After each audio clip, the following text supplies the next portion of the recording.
जनपद वाराणसी आप सभी लोगों को मैं बहुत बहुत धन्यवाद देता हूं। आप हमारे जो फेसबुक से जुड़े हुए जितने साथी हैं सभी लोगों को मैं धन्यवाद देता हूं। अभी सुबह सुबह जानकारी हुई कि आज सुबह जनपद वाराणसी के ग्राम सभा छितौना मुस्तफाबाद में कुछ दबंगों के द्वारा जिस प्रकार से हमारे पार्टी सुहेलदेव भारतीय समाज पार्टी के नेता श्री ज्वाला राजभर जी के परिवार और उनके पड़ोसियों पर जिस प्रकार से दबंगों द्वारा जानलेवा हमला किया गया, यह कहीं न कहीं बहुत ही हृदय विदारक है। और जिस प्रकार से वीडियो में देखा जा रहा है और जिस प्रकार से पूरी योजनाबद्ध तरीके से सुबह सुबह ही राजभर समाज के ऊपर हमला किया गया है, यह कोई पहला हमला नहीं है। स्थानीय प्रशासन को लगभग 20 दिन पहले यह सूचना हमारे पार्टी के माननीय जिला अध्यक्ष श्री उमेश राजभर जी बाकायदे थाने में बैठ करके इस पे वार्तालाप किए थे। 15 से 20 दिन पहले उसी गांव में उन्हीं दबंगों के द्वारा एक और घटना की गई थी उसी परिवार के साथ। एफआईआर दर्ज हुआ और एफआईआर दर्ज बहुत ही मुश्किल से एफआईआर दर्ज हुआ और एफआईआर दर्ज होने के बाद उनकी गिरफ्तारी के लिए सुहेलदेव भारतीय समाज पार्टी के कार्यकर्ता, पार्टी के जिला अध्यक्ष दबाव भी बनाए, बड़े अधिकारियों से बात भी किए, लेकिन वाराणसी के स्थानीय प्रशासन के द्वारा स्थानीय थाना या वहां जो भी बड़े अधिकारी हैं उनके द्वारा इस घटना को छोटी घटना बता करके इसमें लापरवाही और हीला हवाली की गई। राजनीतिक दबाव भी रहे, स्थानीय लीडरशिप जो है वहां स्थानीय दबाव भी रहा, लीडरशिप का दबाव भी रहा, जिसके वजह से प्रशासन ने कड़ाई का पालन न करते हुए लिखे गए एफआईआर में लीपापोती कर दिया और दबंग प्रतिदिन राजभर बस्ती की तरफ जाकर के खेतों में जाकर के वहां बार बार धमकी देते थे कि अगली बार कुछ हुआ तो फिर इस बार बख्शा नहीं जाएगा।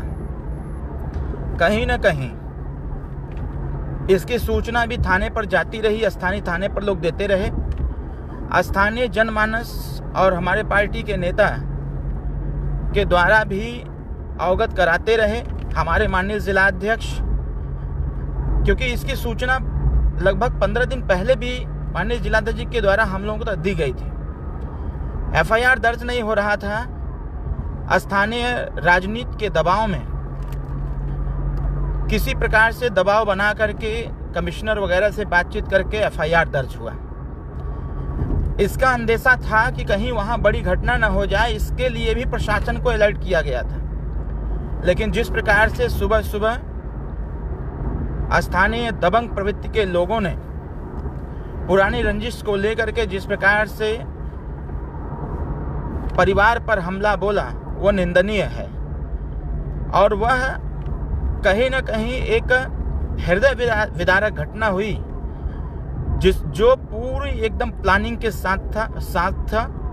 पूरी प्लानिंग भी की गई थी और जैसे ही इसकी सूचना मिली, हमारे पार्टी के माननीय जिला अध्यक्ष जी को निर्देश दिया गया कि मैं कार्यकर्ताओं के साथ, सभी कार्यकर्ताओं के साथ तत्काल घटना स्थल पर पहुंच करके घटना को देखिए और थाने पर पहुंच करके वहां एफआईआर दर्ज हो और उसमें जितने लोग भी हैं इन लोगों की तत्काल गिरफ्तारी हो, उनके खिलाफ संगीन मुकदमे लिखे जाएं, जिससे कि ऐसे जो मनबड़ प्रवृत्ति के लोग हैं जो आए दिन ऐसी घटनाओं को अंजाम देते रहते हैं, ऐसे लोगों के खिलाफ कठोरतम कार्रवाई हो। माननीय जिलाध्यक्ष निर्देश पाते ही वहां पहुंचे, सैकड़ों कार्यकर्ता पहुंचे। वहां स्थानीय जो प्रशासन है, वो चाहे डीआईजी महोदय हो, चाहे कमिश्नर ऑफ पुलिस हो, एसीपी हो, स्थानीय सीओ हो, सबसे वार्तालाप किया गया और एफआईआर दर्ज हुआ। एफआईआर दर्ज होना बहुत बड़ी नहीं है। विषय यह है कि प्रशासन ने जो लापरवाही दिखाया वहां पर, इसमें मैं सबसे बड़ा दोषी वहां के प्रशासन को मानता हूं, क्योंकि प्रशासन की नियति ऐसी हो गई है कि वह ऐसे घटनाओं को बहुत हल्के में ले लेते हैं। जब ऐसी घटनाओं की पुनरावृत्ति होती है, जब उसमें क्षति होती है, लॉ एंड ऑर्डर जब गड़बड़ाता है, डगमगाता है, और जब हम जैसे नेताओं का जब दबाव बनता है कि उस पर कठोरतम कार्रवाई के लिए, तब ये नींद से जागते हैं। कहीं न कहीं मैं यह जानता हूं कि वहां जिस प्रकार से दबंग जो लोग हैं, वह लोग पूरी प्लानिंग के साथ इस घटना को अंजाम दिए। मुझे याद है कि पूर्व में एक घटना स्वर्गीय फाया राजभर जी को वहीं के दबंग लोगों ने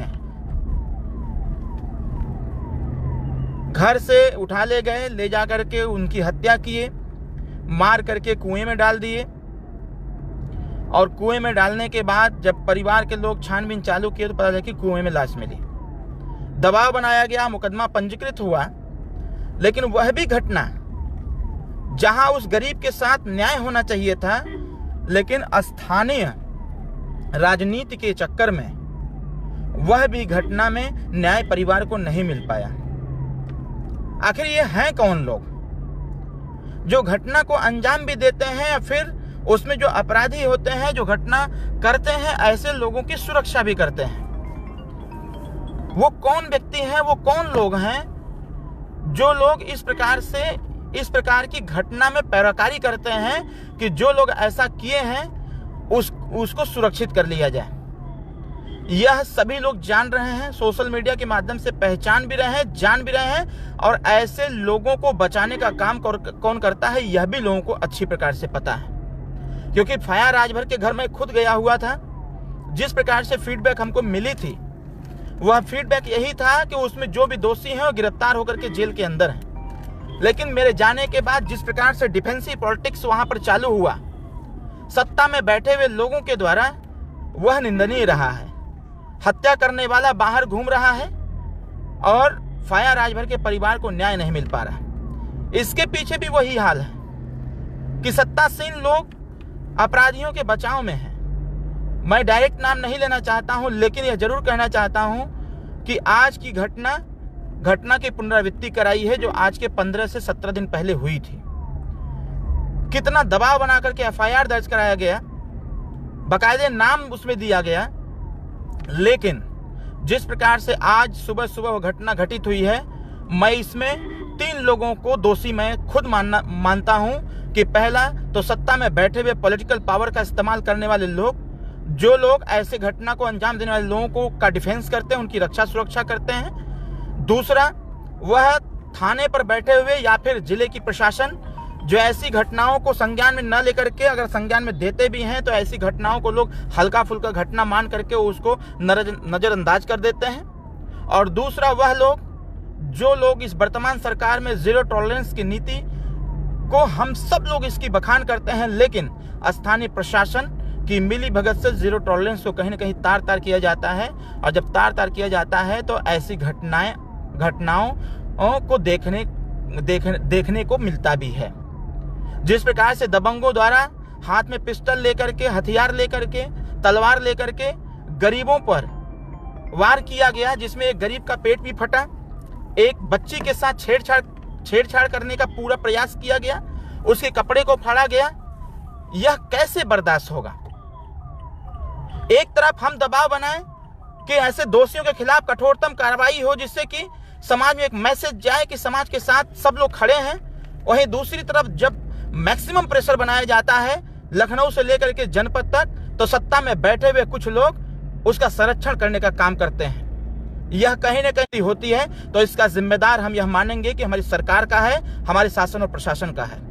आए दिन ऐसी घटनाएं देखने को मिल रही हैं उत्तर प्रदेश में। जनपद बस्ती का एक घटना है हररैया थाने का, वहां कितना दबाव बनाया गया, उसके बावजूद मुकदमा पंजीकृत हुआ, लेकिन जो लोग भी ऐसी घटना को अंजाम दिए थे, कहीं ना कहीं शासन और प्रशासन और सरकार के दबाव में वह लोग उसको कुछ कर नहीं पा रहे हैं। अभी बलिया की घटना है, तमाम ऐसे जनपदों में घटनाएं घटित हो रही हैं। आखिर इसका जिम्मेदार कौन है? ये मैं जरूर आग्रह करूंगा समाज से कि समाज के लोग यह जरूर ध्यान दें कि ऐसे जो दबंग प्रवृत्ति के लोग हैं, ऐसे लोगों को संरक्षण देने का काम भी कोई न कोई व्यक्ति कर ही रहा है। और यह जो घटना घटित हुई है बहुत निंदनीय है और ऐसी घटना की पुनरावृत्ति न हो, इसके लिए सरकार भी इस पे ध्यान रखे और सरकार के साथ साथ स्थानीय प्रशासन भी इसका ध्यान रखे। हम लोग बहुत ही जल्द उस परिवार से मिलने आएंगे, क्योंकि वह परिवार हमारा है। सुहेल देव भारतीय समाज पार्टी के हमारे युवा मोर्चा के नेता श्री ज्वाला राजभर जी हैं। हम सब लोग उनके परिवार के साथ हैं और ऐसे लोगों के खिलाफ कठोरतम कार्रवाई होगी। अगर कठोरतम कार्रवाई नहीं हुई तो सुहेल देव भारतीय समाज पार्टी बाध्य होगी ऐसे प्रशासनिक अधिकारियों के खिलाफ आंदोलन करने के लिए, क्योंकि यह बर्दाश्त से बाहर हो गया है। प्रतिदिन इस प्रकार की घटनाएं मिल रही हैं समाज में देखने को, जो हम लोगों को कहीं न कहीं हमारे अंदर की जमीर को हिला कर रख दे रहा है। हम अगर अपने पर आए तो हम फिर यह भी नहीं देखेंगे कि हम सत्ता में हैं कि नहीं हैं। मैं फिर से अनुरोध करूंगा कि इस वीडियो के माध्यम से यह वीडियो सरकार तक पहुंचे और ये बताएं, हम लोग भी इस चीज को बताएंगे कि ऐसी घटनाओं की जो पुनरावृत्ति बार बार हो रही है यह नहीं होना चाहिए। इसमें सरकार और प्रशासन दोनों की मिलीभगत है। मैं आग्रह करूंगा स्थानीय प्रशासन से कि जिस परिवार के पर इस प्रकार से दबंगों ने हमला किया है, ऐसे हमलावरों के खिलाफ कठोरतम कार्रवाई हो और माननीय योगी जी का बुलडोजर चलना चाहिए। हम सब लोग परिवार के साथ हैं और परिवार के साथ जुड़ करके उस पूरे परिवार को न्याय दिलाने का काम करेंगे। बहुत बहुत धन्यवाद। जय सुहेल देव, जय भारत, जय युवा शक्ति।